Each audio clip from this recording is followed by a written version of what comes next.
I'm Sa, and this is the story of how my husband thought he could outsmart me. It all started with whispers. Not of voices, but of silent movements. Small bank transactions that I never authorized, values disappearing, and a strange name popping up on the statements. Ilya Maro, someone I'd never heard of. At first, I thought it was a mistake, but the truth was much darker. Dean, my husband, wasn't just planning to leave me.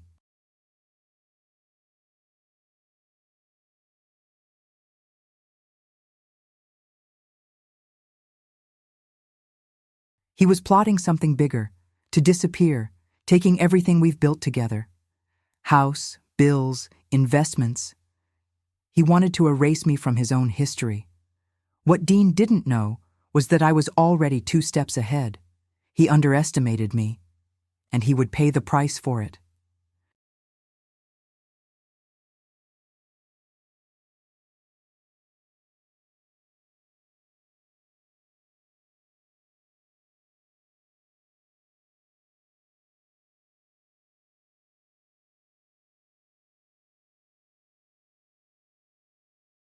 If you've ever felt the bitter taste of betrayal or injustice, subscribe to the channel, leave your like, and share this story with those who need to remember that sometimes silence is the harbinger of a powerful turnaround.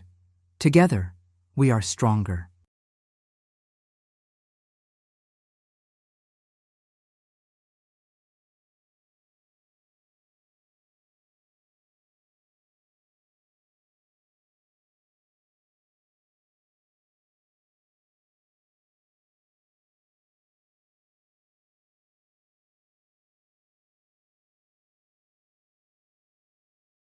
Cold sheets next to me told me that Dean was gone for a while. At first I thought, maybe he'd gone to the bathroom or grabbed a glass of water, but when I sat down rubbing the sleep from my eyes, I caught the faint sound of his low, muffled, careful voice. The hallway light was outside, but a sliver of moonlight flowed through the window, casting shadows across the floor. My stomach twisted as I followed the sound a little more. She doesn't suspect anything yet, He stopped mid-step, my breath.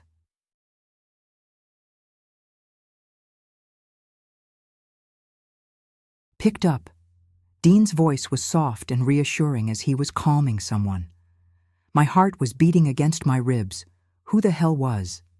I stood there straining to hear more, but the words that followed were drowned out by his tone. Fell just above a whisper. My fingers curled into fists. This wasn't some late-night work call. Dean never whispered at work calls, hell. He never cared if I heard his conversations. Before my mind ran through possibilities, each worse than the after a few seconds, I heard his.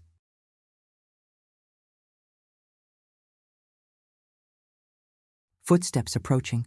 I barely had time to run back to the room before he rounded the corner, my wrist hammered as I slipped under the covers, sleeping a moment after I felt the bed plunge into his. The weight shifted next to me, but I kept my breath steady for a few minutes, and then he exhaled slowly, relaxed, as if nothing had happened. I turned around, winking at him. Where you were, my voice came out soft, groggy as I had just woke up the bathroom. He mumbled without hesitation a lie and the.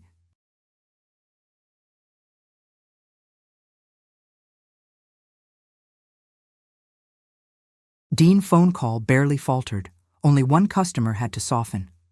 Some details for a case. I looked at him, noticing any sign of hesitation. He found my gaze unreadable as always. Maybe I was thinking too much. Maybe it really was work. But that whisper, this sentence, she doesn't suspect anything yet. I swallowed. The lump in my throat, and I forced myself to roll over. My mind was screaming at me. But I didn't ignore it tonight. Not yet. The next morning I woke up before Declan. He was still fast sleeping.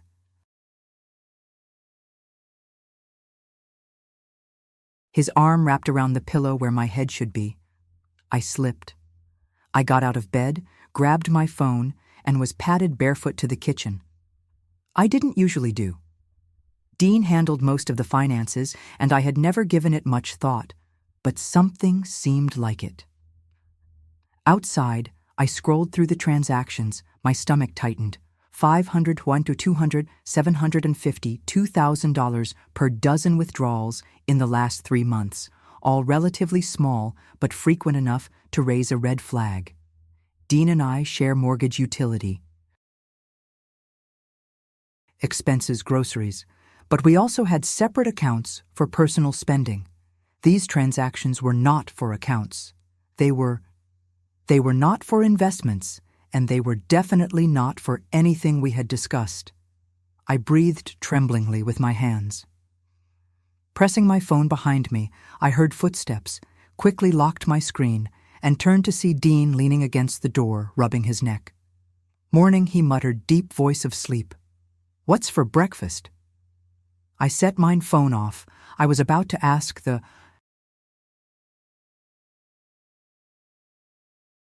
same thing. He smiled, taking a step forward. To pour himself coffee. I think it's his turn. So I watched him take a sip. Free hand resting on the counter. I checked our bank account this morning. Dean froze for half a second, just too long enough, his tight grip around the mug, before he forced a laugh. And there's a lot of little withdrawals. I crossed my arms. Things. I don't recognize him badly. Hesitated, only small investments. Some business opportunities. Dean nodded, putting the glass down. Nothing to worry about short-term gains. That's it. Everything he was lying about. I knew, I just didn't know why. The rest of the day I tried, shake off the discomfort, but Dean wasn't helping. He was glued to his phone, taking calls. In the other room, his screen was always facing down when he placed it on the table, and every time I looked at him, I felt like there was a wall between us, one that wasn't there before that night. As I lay in bed staring at the ceiling, my mind didn't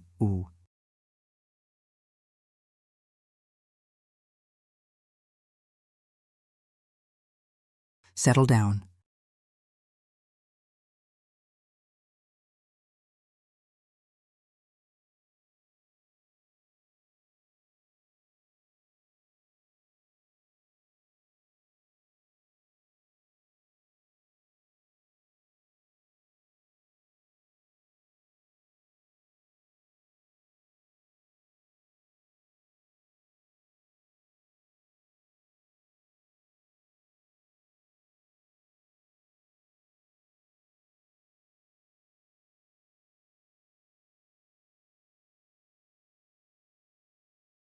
Always been confident, suave a man who knew how to talk his way out of anything.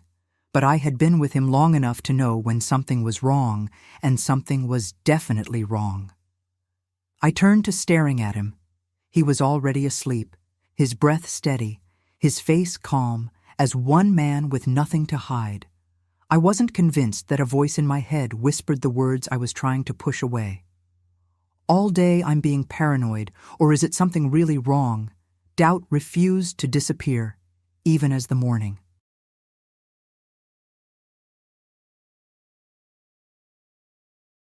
Light filtered through my window. I spent the whole night tossing and turning, unable to shake the feeling that something was terribly wrong with Dean's voice from the night before.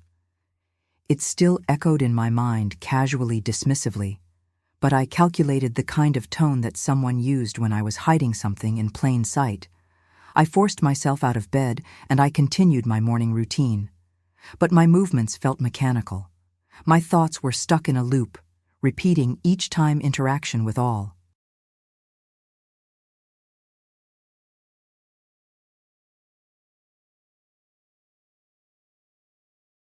The red flags I had ignored in the last few months, and then Dean.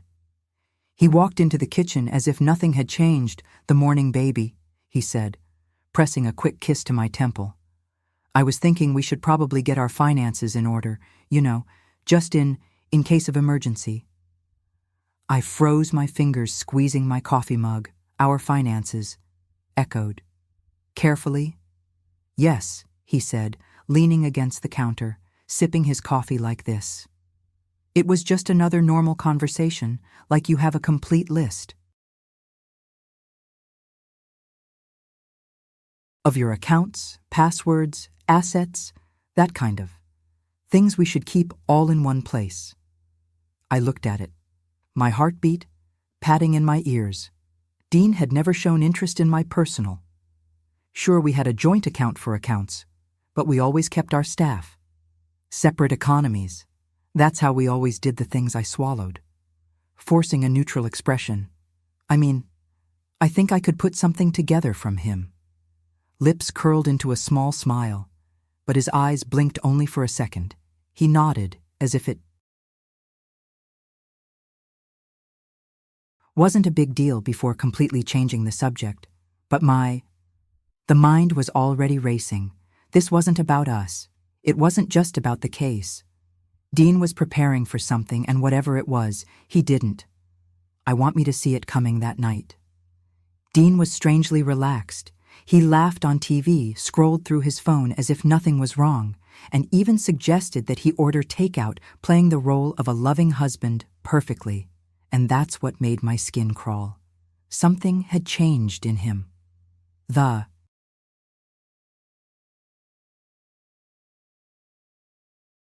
way he walked, the way he spoke, it was all very easy, very well rehearsed. Then it just so happened that Dean got up to take a shower, leaving his phone on the coffee table. He never left your phone unattended. Never did I look at it. My wrist speeding up the screen was facing down, just as it had been for weeks.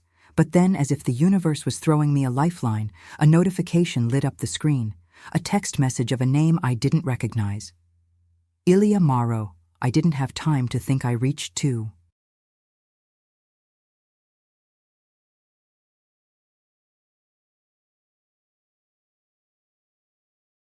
the phone, my hands shaking as I tilted the screen just enough to read the preview of the message. Just make sure it stays in the dark, almost there.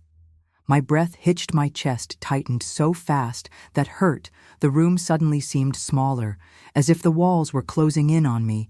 Which the hell was Ilya Morrow, and what they meant by almost there? My finger hovered on the screen for half a second, just long enough for the wildest thoughts to pass through my mind. That was another woman. Was Dean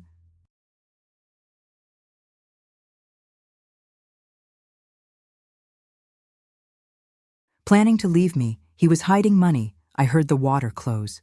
Panic shot through me as I put the phone back right where it was and sank into the couch, holding my knees to keep my hands from shaking. A minute later, Dean walked by. Back in the bedroom, towel drying my hair, I forced myself to look at him. He was so calm, so at ease, completely unaware that I had just seen something I had.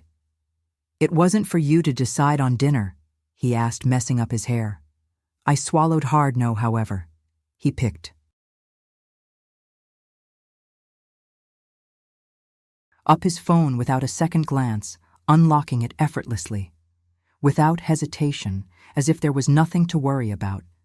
But I knew better now that I spent the rest of the night trying rationalize what I had seen. Maybe it wasn't what I thought. Maybe Elia was a colleague, a business partner, maybe keeping me in the dark. It was about something completely different, something innocent. But deep down, I knew the pieces were falling into place one by one. The secrecy, the money disappearing, the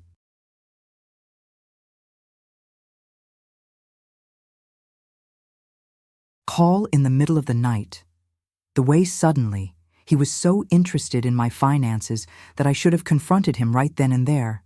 But if I was right, if Dean was really hiding something so big, then I needed proof, real proof. Then instead, I kept my mouth shut. I let him kiss me goodnight, let him slip down the covers like nothing's wrong. And then I stood there holding my phone, whispering in the darkness. Who the hell is Ilya Morrow? The next morning, the question. It still haunted me.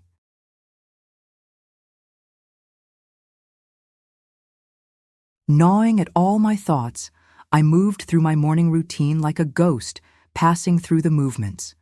But my mind was stuck on one thing. Ilya Morrow, the name remained in my brain like an unsolved puzzle, a piece that didn't fit but refused to be ignored.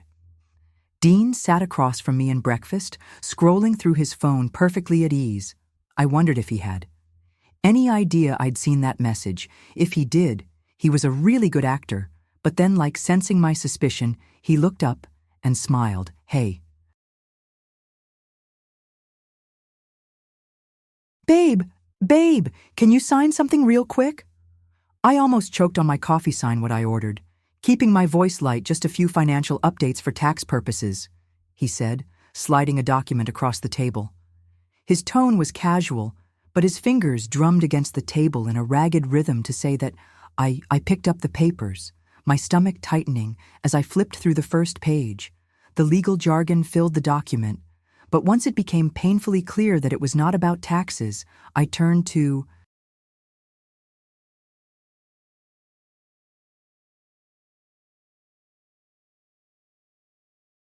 the last page: property transfer agreement. My pulse hit my ears, my assets mine, saving even the condo. Everything would be moved to your name.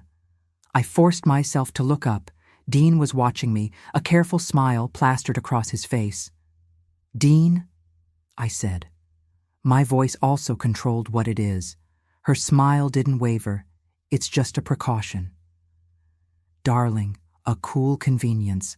Nothing changes between us." That I looked. He squeezed my grip and around the paper. "Nothing changes. You're asking me to sign about everything for you, not everything," he said softly, "like it makes everything better, just consolidating things for protection. You know, in case something happens."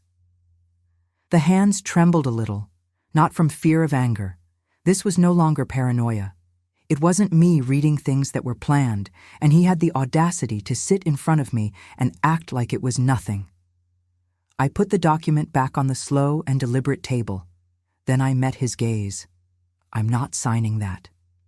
His smile twitched, his jaw clenched by a fraction of a second before he lets out a short laugh. "Saw, don't be dramatic. It's just paperwork. I've stood my ground, so why are you so anxious for me to sign without reading it? Your expression has hardened you. I don't really want to do that, Sa." He leaned in a little, his voice low and controlled, but there was something underneath him, a warning, a threat that I found. His unwavering gaze is that a threat Dean didn't make. Answer immediately. Instead, he leaned back in his chair, arms crossed, his expression turning into something dangerously unreadable. The smile he wore moments ago disappeared, replaced by an unsettling one. "Calm down. I just think you're making it harder than it needs to be," he said, his very soft voice very measured. I swallowed my anger, keeping my neutral expression. He still thought he was in control, that I was just another one. "Move on your carefully planned chessboard." I let the silence stretch, watching him, the way his fingers lazily tapped against the table, the slight twitch in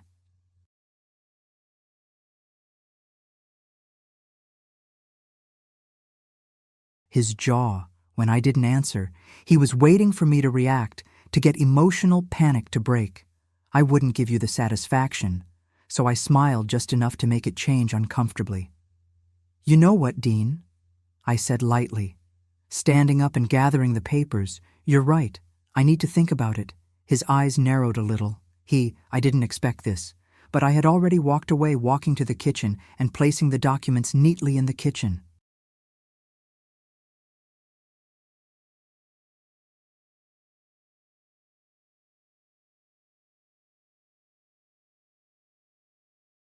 Counter.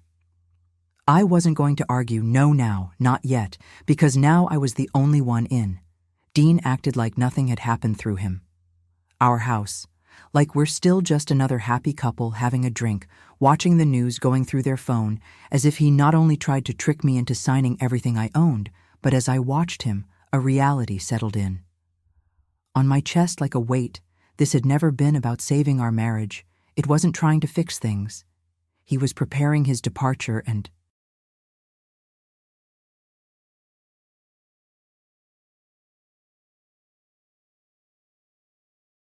wanted to take everything with him when he left the next morning, I found him in the living room drinking his coffee as if he didn't have a single worry in the world. But when I sat down across from him, he looked up immediately, feeling that something had changed. "We needed to talk," he said, defining his glass down. I tilted my head. Oh, he exhaled like it was hard for him, like he's the one fighting. "I think we should split up there," he said.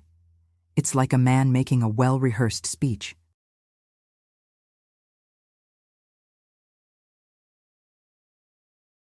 Every perfectly measured word, "It's no longer working," he continued his tone. Even though you have to see that I looked at him still. He wasn't asking for a divorce. He was telling me it was happening. I let a beat pass. "So, another before I found said that you are planning this does not have a flash of something crossed your face before I could name it. It's for the best. Sa. We parted ways, we grew apart. That's what he was going with." I leaned forward, resting my arms on the table. "You want to say you?"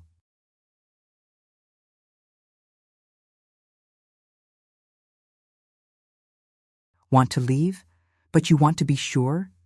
You don't come out empty-handed." Your lips pressed into a thin line, but he didn't deny I could have screamed that I could. I threw the object closest to the other side of the room, but I didn't because something had changed inside me, a resolution of steel. I hadn't been there before. So I leaned back in my chair, tilting my head slightly, then as calmly as I could, said the words that would change everything. "I've ever moved my assets." All Dean's stance hardened.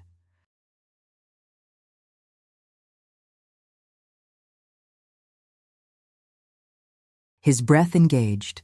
Not enough for someone else to notice, but I did what you mean with his voice was very sharp too. Controlled, I smiled slowly and deliberated exactly what sounds like. His jaw clenched. I saw it. Then the second he realized he had lost, he had. I spent months orchestrating this setup of every little detail to make sure he came out on top. But he underestimated me, and he hated that a long silence stretched between us. So finally, Dean. He exhaled sharply and stood up, grabbed his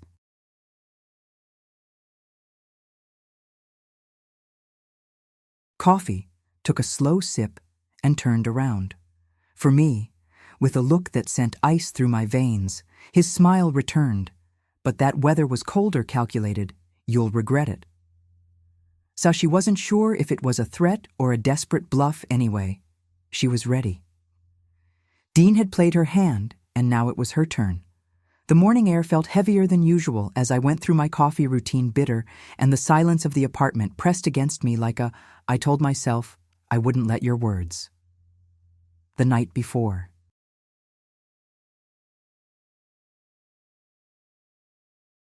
Came to me, but then came the knock on the sharp door. I put my coffee down and took a deep breath before opening it. A man in a navy blazer stood on the other side holding a thick envelope. Saw Keller. Yes, he stretched out the expression of the blank envelope. You were served. My fingers tight around the documents as I watched him walk away. The weight of the envelope felt heavier than it should have been. I didn't have to open it up to know what it was. Yet I forced myself to sit at the kitchen.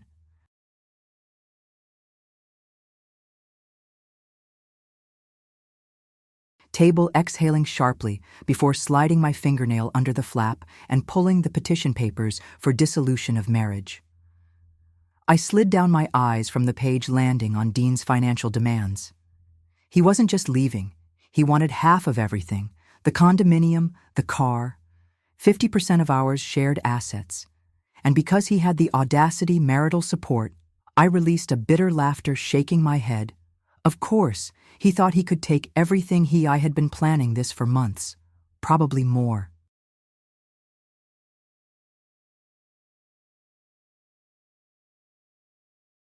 The man I married was cold, but this was calculated. The smell of polished wood and freshly printed documents filled the air as I sat across from my lawyer.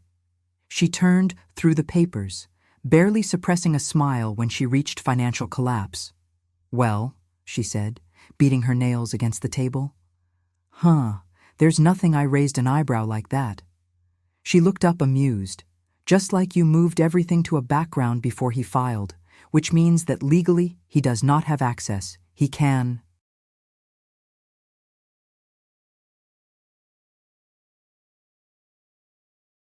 fight for child support. But considering your income history compared to his, that's not happening. I let out a slow sigh, shoulders finally releasing the tension I'd been holding since that first knock on my door in weeks. I felt really in control. Dean spent all this time thinking he was the one orchestrating the game. He underestimated me that night. I just poured myself a glass of wine when the front door opened. I didn't even flinch. Dean stood there, fury rolling out of him in waves, his tie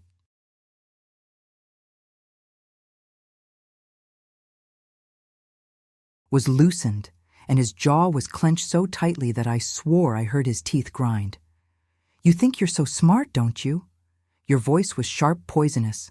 I took a slow sip of my wine, savoring the way his rage writhed around him like a storm. I think I'm finally protecting myself. Your hands curled into fists at your sides. I planned this. Put my glass on the floor, tilting my head. Then I did it. Silence stretched between us, thick with unspoken accusations. Then finally, he exhaled. Sharply, his eyes darkening as he muttered that, "This is not over." I exhaled. Slowly, I had won the first battle, but the war had just begun, for the first. Within weeks, I felt a small sense of relief, knowing that Dean had lost his financial control over me. But I should have. I knew it was better than thinking I would leave quietly. The first sign of trouble came. At work, he started with looks, not the usual fleeting looks, but persistent ones.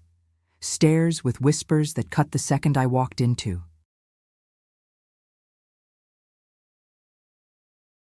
The room mid-morning, my assistant Rachel hesitated before entering my office. "Hey, I think you should know something." I looked up from my laptop, already exhausted. "What is it?" That she changed uncomfortably. "There's a rumor going around." I wasn't going to say anything, but she stopped touching her hands. "Just tell me." Rachel hesitated, then sighed. "People are saying you took money from your joint accounts. She swallowed hard, washing funds. I looked at her. The words landed like a slap, which I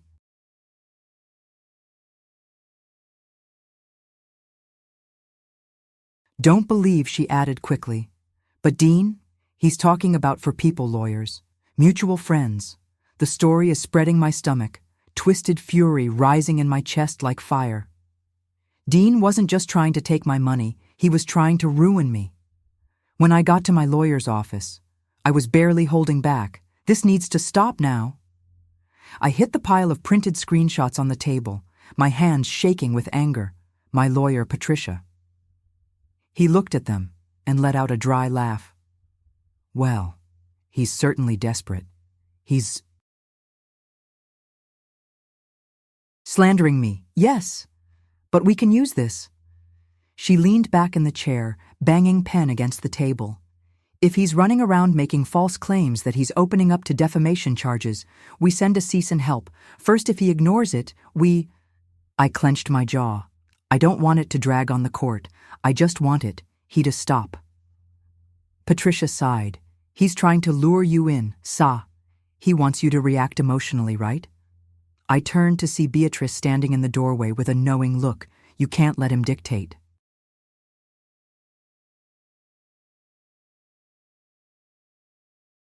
"Your next step," she said, taking a step forward. "You react very fast, and he victories." I swallowed my anger, shaking my head stiffly, but inside I was boiling. Dean. I wanted a fight. He was about to get one. I met him in La Rue, one of the most important in the city. Exclusive restaurants, laughing over drinks with two colleagues. The sight of him sitting there completely undisturbed, like he hadn't spent the last few days dragging my name through the mud, made my blood boil. I didn't cause a scene that I...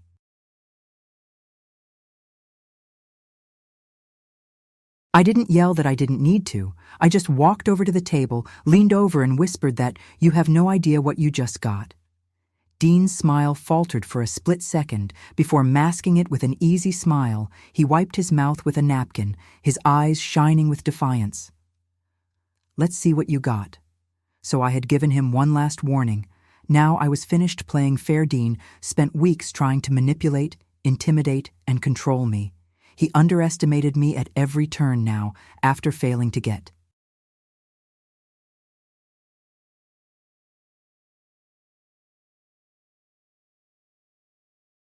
After tarnishing my name, he was giving a final shot. A desperate man is. I was in the middle of my morning coffee when my phone rang. Patricia. She responded, feeling the urgency before she even spoke. You need to come in. My attorney said that without preamble. Dean just filed a motion for a full financial hearing. The words sent a sharp jolt through my body. I put my mug down, carefully, inhaling deeply on what Patricia reasons exhaled, that he is claiming that you mismanaged joint funds and that you...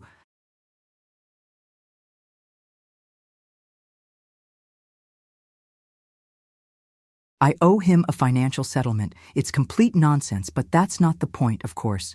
It wasn't HEK trying to drain me. I mumbled legal fees, time stress. He knows he can't win, so he wants to. To wear me down, exactly. A sharp bitterness wrapped around my chest. Dean never played to win immediately. He played to exhaust his opponent. Not this time. I'm going to be there in an hour, I said, before hanging up. When I walked into Patricia's office, she already had Dean's motions scattered around her.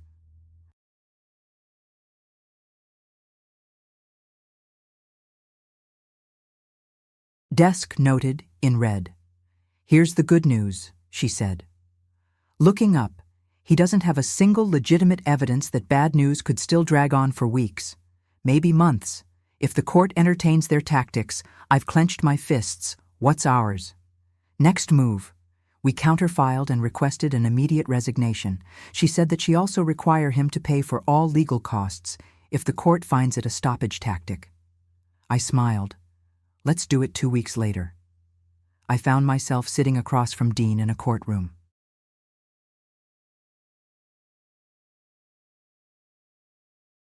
He was dressed in his tie, a little too tight. His smile barely hid it. I thought this was his moment. His lawyer came first. His honor, my client got for reasons to believe that Ms.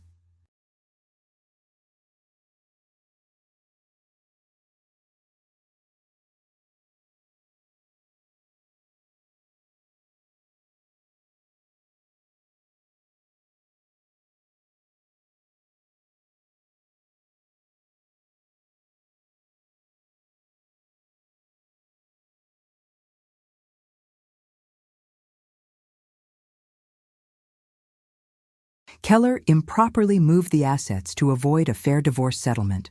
We are requesting a full forensic audit of all financial transfers made in the last 6 months. I didn't react.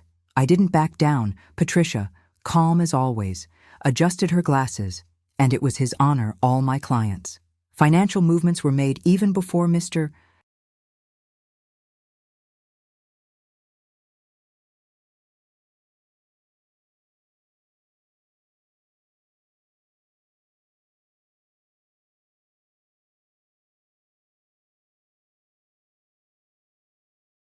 Keller filed for divorce. With no evidence of mismanagement or fraud, she slid a thick binder forward further. We request that this motion be dismissed with prejudice and that Mr.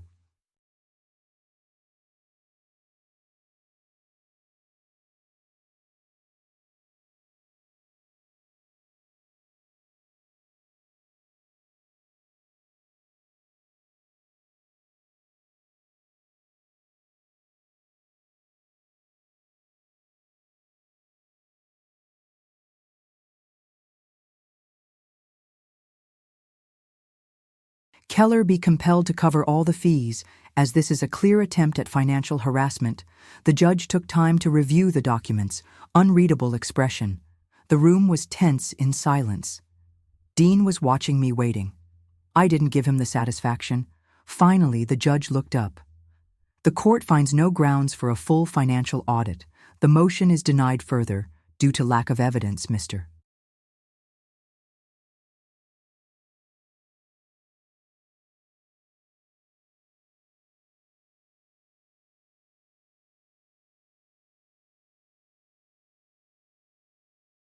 Keller will be responsible for all attorney's fees associated with this claim. A clapping gobble, just as Dean had lost again outside the court. Dean walked past me by without a word, but as he passed, he mumbled loud enough for me to hear. "You think it's over. Just hold on. I had won this round, but I knew that Dean still had one last move left from men like him. Don't leave quietly. They don't accept defeat. They regroup, rest, strategize, and come back with something even worse. And Dean, he had.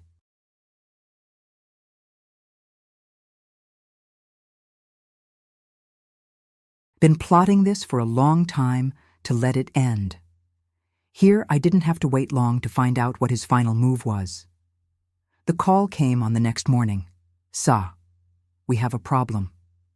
Patricia said. I grabbed the phone tighter. "What now?" There was a pause, then the sound of papers shuffling. "Dean and Elia got filed a formal complaint that it is accusing you of financial fraud. According to the evidence, you have been falsifying financial records for months." I felt the air come out of my lungs. This charge stuck.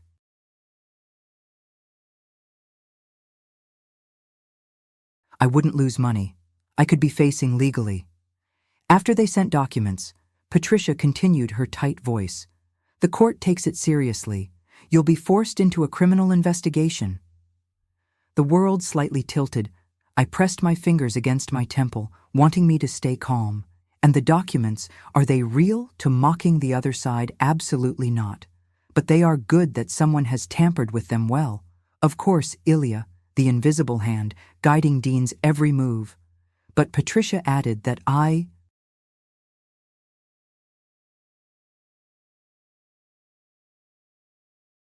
had Beatrix take a look at them before calling you, and she found something from, I hope she recognized the timestamps on the financial transfers. Someone forged them. But they didn't notice an important detail. These accounts didn't even exist when these transactions supposedly took place. I let out a sharp exhale. That was what was the mistake that would ruin they. My fear burned, replaced by something sharper. Dean wanted a war fine. I was about to end it when I arrived at Patricia's office. I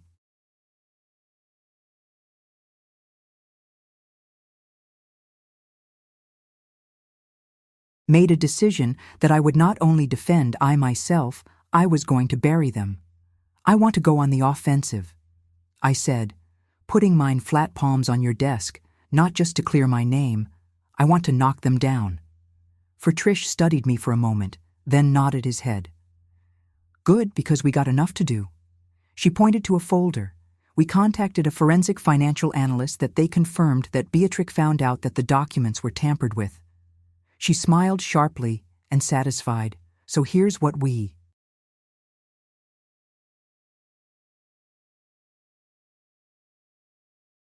do. We filed a motion proving that the documents are.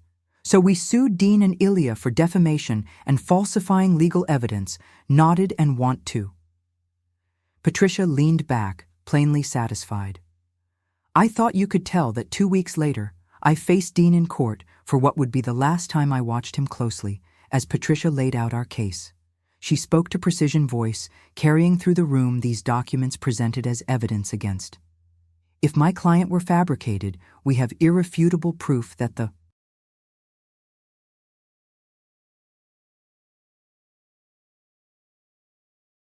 financial transactions listed never took place. And the forensic analyst took the stand, detailing every fake timestamp. Every number manipulated by Dean's lawyers squirmed. They knew they were losing. Then came the final blow that Patricia put a new folder on the judge's desk. "Your Honor, in light of these fraudulent accusations, my client is suing Mr.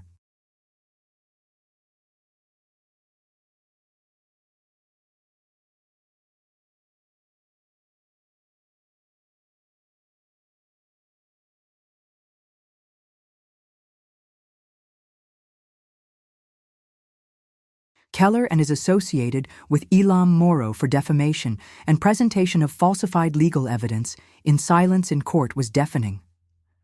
Dean's lawyer turned to him, whispering something urgent. Dean's jaw was locked, his face pale. Finally, his lawyer stood up and cleared his throat. His honor mine. Client wishes to withdraw his claims. Of course he did. He had no choice. The judge motion nodded, rejected. In addition, Mr.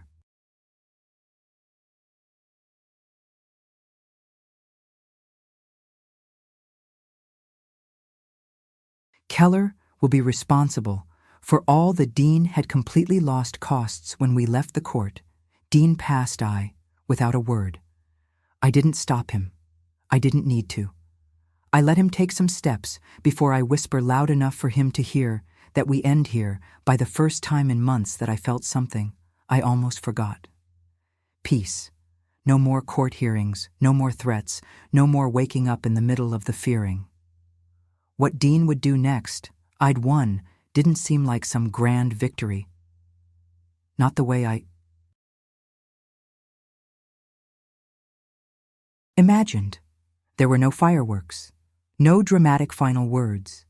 Just silence, the kind that comes after a storm when the sky is still heavy, but the thunder is gone, and for the first time, this silence is not scare me.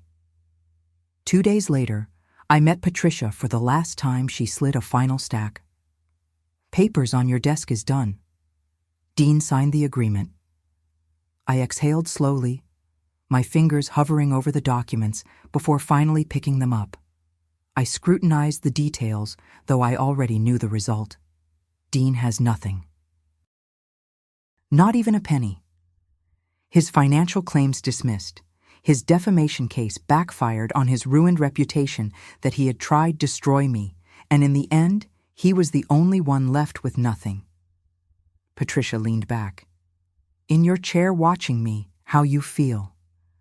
I let out a silent laugh, more exhale than sound lighter. She smiled. Well, you deserve it. I nodded, slipping the documents in my bag. This was the final step. I kept reaching out my hand. Thank you, Patricia, for everything. She shook firmly. Go enjoy your life. Saw you deserved it. And for the first time in a long time, I believed her that night, and my mother insisted on a Victoria dinner. Margot greeted me with a warm embrace as I walked into her house, her eyes full of relief. It's over, she whispered. Yes, I mumbled. It's Beatrix poured champagne, raising her glass with a mischievous smile for freedom, and to never let a man think he can smarter than you again. I clinked my glass against hers, laughing. I'm going to drink for it. We ate, talked,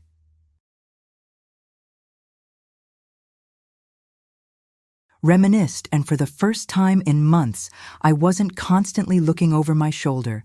I wasn't expecting the next blow. The war was over later that night.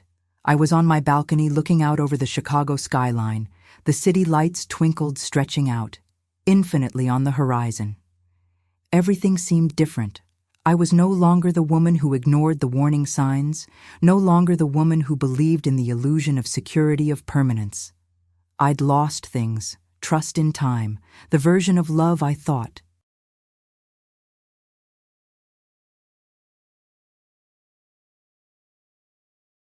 I had, but I'd won more strength. Clarity control? My phone vibrated on the table next to me. I looked at the screen, unknown number that I didn't hesitate to block. I went back to my laptop, opening a blank document, a new chapter, a new story, my story. When I closed my laptop, I whispered, "This is my story now. Before we wrap up, let me leave you with something to think about. Life has a way of testing us in the moments that least. Expect that sometimes the people we trust the most are the ones who betray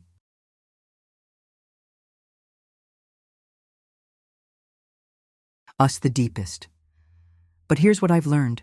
Strength isn't about avoiding betrayal. It's about how you get up after that. When I was on the verge of my marriage, I let it break me. I could have let fear and doubt consume me. But instead, he chose to fight, Not only for my finances, but for my dignity, my freedom, and my future. And if there's one thing I hope you take away from this story, it's this: you are stronger than you think. If you've ever been caught off guard by betrayal, if you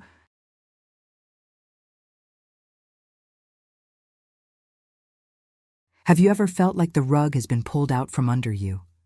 Know that your not life alone can bring out the worst in you, but it's in those moments that you discover who you really are.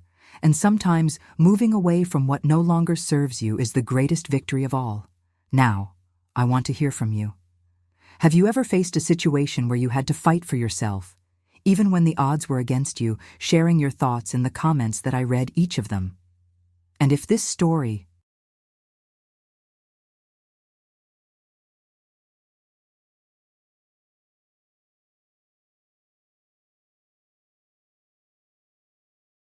resonated with you, leave one in the comments or let me know where you're watching it from. And of course, if you want to hear more stories like this, be sure to subscribe to the channel and click on the bell notification. There's so much more to come until next time. Next time, stay strong, stay smart, and never let someone else take away your power.